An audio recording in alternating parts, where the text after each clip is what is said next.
In this series of tests, we at Matchmove Machine will answer the most popular questions about camera tracking that arise among CG artists. Thank you to our clients for the opportunity to do what we love and create such experiments. So, let's get started. In a previous test, we saw that using a larger sensor size gives us a more versatile grid.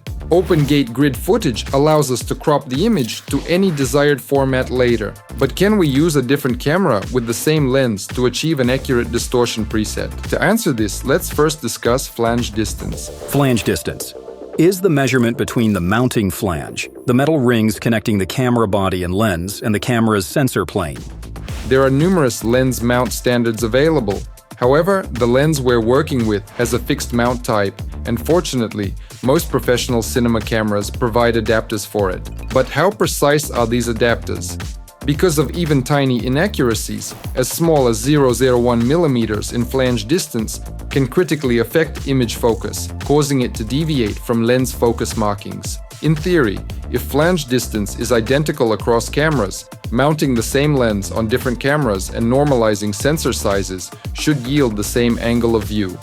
Consequently, distortion grids obtained from these setups would also be identical, but let's test this in practice. We selected 3 popular cameras featuring larger sensor sizes paired with the Supreme Prime 25mm lens using an LPL mount.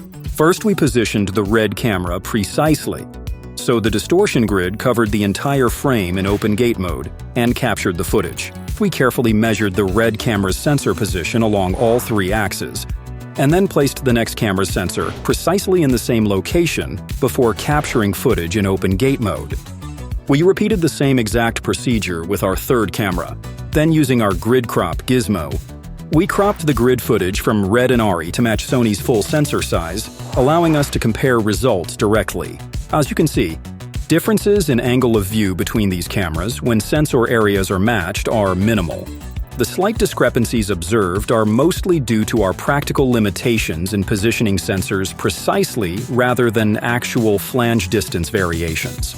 This demonstrates clearly that each mount standard maintains a consistent flange distance across all compatible cameras, even when adapters are used. Now we've confirmed that popular professional cameras with identical lens mounts share exactly the same flange distance from the lens mount to the sensor plane. This means, to shoot a distortion grid, we can safely choose any camera with a larger sensor size than the one used for our tracked footage. After capturing, we simply crop the grid footage to match the sensor dimensions of our main camera. Stay tuned for more tests that we are working on. More information you can find in the description down below. So, have a good self.